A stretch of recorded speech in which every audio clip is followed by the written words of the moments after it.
But as I said in the description, when I started this channel, it was more not well. What did I say? Yeah, I wanted to do motivational and inspiration. Hey, what up, Yemi? Yemi. But I also wanted to share me and tell some of my stories. And maybe, you know, some of the things that I share can help somebody else.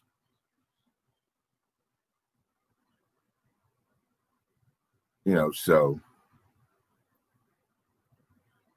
this topic came up yesterday when I was doing the 40-question challenge. And one of the questions was, what was my worst pain? And as I said last night, it was losing my parents. And it was not just about the fact that I lost my parents. There was some guilt that went along with that. And sometimes I still feel it.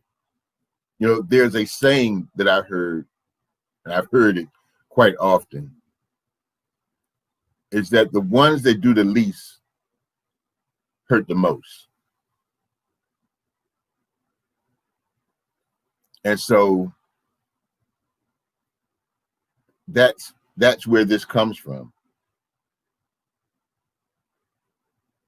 Yeah, I know, Yemi, but I'm gonna do my best. You know, growing up, my parents, I mean, they were amazing. I mean, amazing. They made sure we had what we needed. And if possible, you know, we got a lot of the things that we wanted. They were always very supportive. They, you know, when we played basketball or football, or there was any kind of thing, it was nothing for me to come in the house and say, hey, Dad, can you take me and my friends to it was a concert or a football game or any kind of sporting event, even a street ball game. They pile us up in that burgundy station wagon and off we go. You know, school meetings, they were there. Field trips, when they could, they were there. In fact, they were so supportive that I was working at Ticketmaster, and I had been promoted to supervisor, and the boss asked me to represent the company at a job fair. I was like, cool, you know, I was honored because of all the people that worked for the company, they chose me. So I'm sitting at the table and I'm, you know, talking to people, and people are coming in and giving them their resumes, and I'm explaining them how, you know, how Ticketmaster works, and, you know, in the phone charge department, you know, how we handle stuff. And I look up and I see my parents. Now, why they were at the job fair, it didn't register at first. You know, they're at a job fair. They're retired. They're not looking for a job. They were actually there to see me and show support for me. And I was like, wow. You know, it was, you know, it was kind of cool. And so, you know, that was my parents. That's how they were.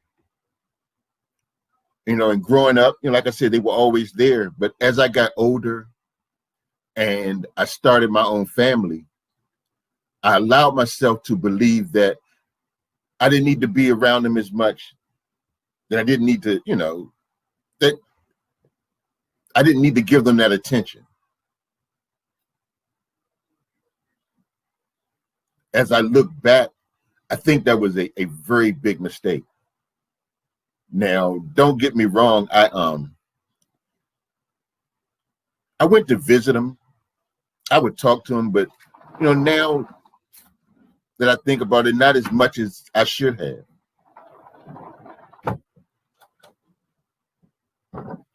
You know, they but they continued to just be there for me, provided, if I needed it. Thank you.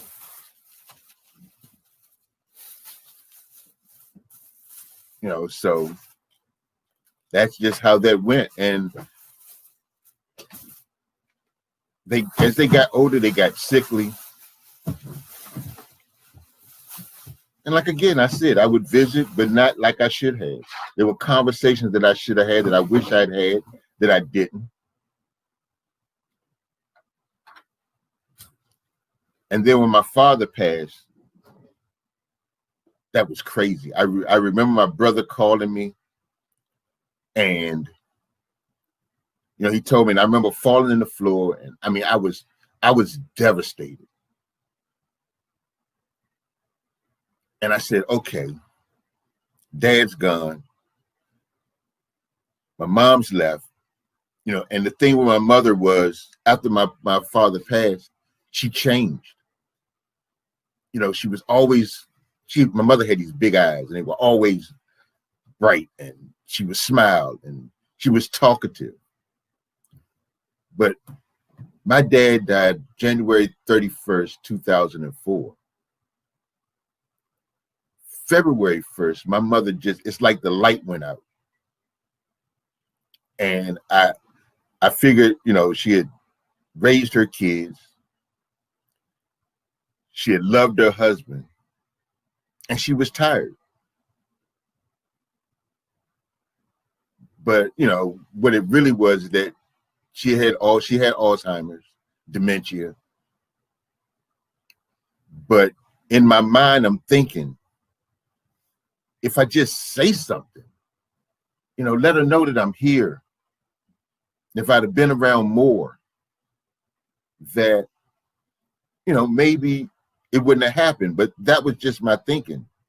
But the reality was that is the way it was supposed to be. And so I was like, okay, my mom's still here, and I got another chance to get it right. Yeah, I went to visit. But once again, I fell back in that same old habit. Not as much as I should have.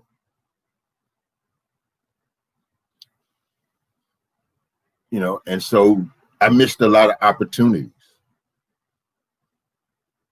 And I remember the last time I saw my mom,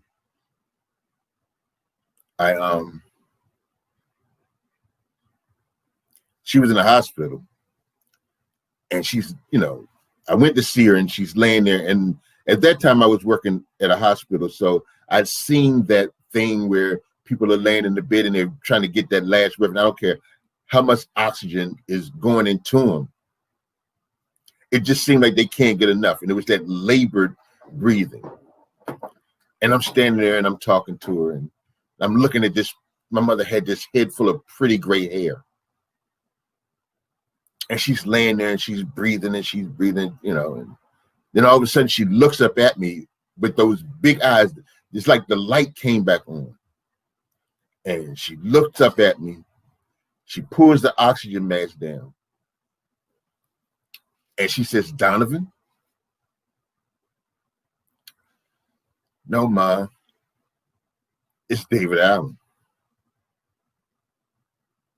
And it was then that I realized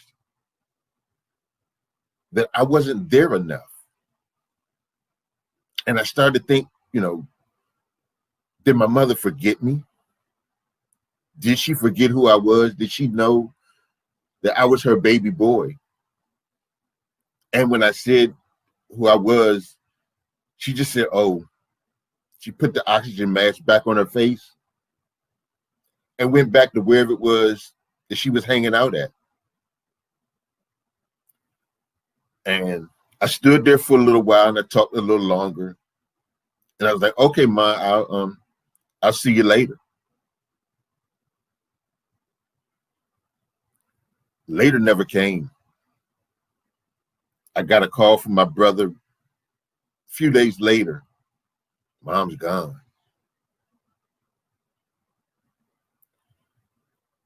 And then all of a sudden, all these things started registering, going through my brain. You know, I know that my parents love me. I knew that with all my heart. But I started to question, did they know how much I loved them? You know, I knew that my mom had Alzheimer's and that was part of the deal. But because of guilt, it didn't seem to register. I just thought that, you know, if I'd have just been there, if I'd have come around a little more, you know, maybe it'd have been a little different. But it wasn't. You know, and I've never, ever, ever said this story out loud to anyone because I was ashamed. I didn't want to be judged. So I rode that, let that burden ride on me for the longest time. I wrote it down thinking that maybe it'll make me feel better.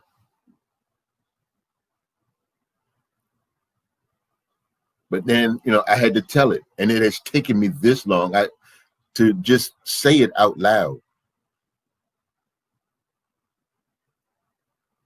You know, so I figured that if I tell the story, then maybe, just maybe, somebody will be helped.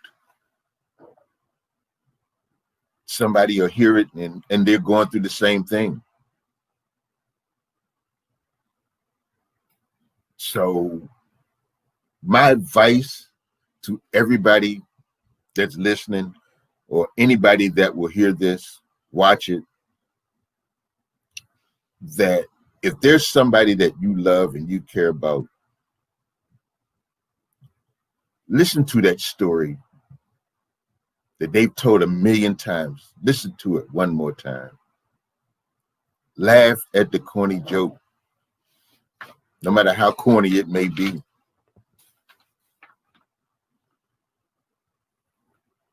When you hug them just a little bit tighter.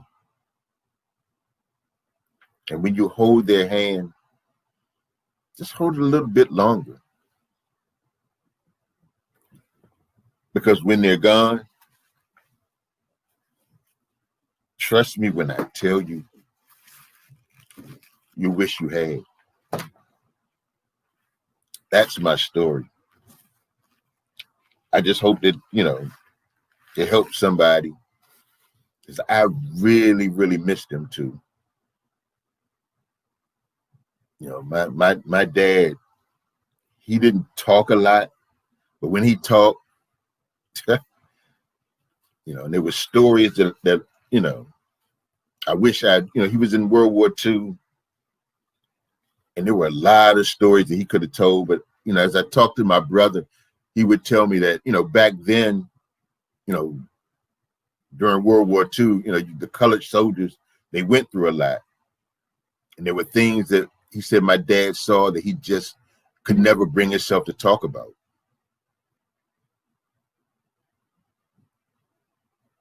You know, but I just, you know, you look back and you wish you had done things different.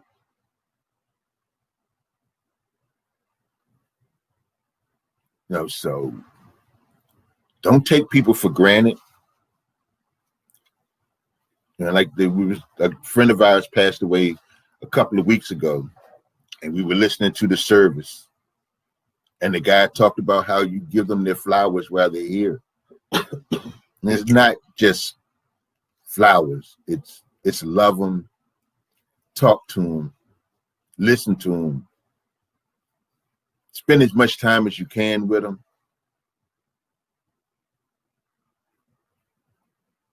You know, because life is short. It is really, really short.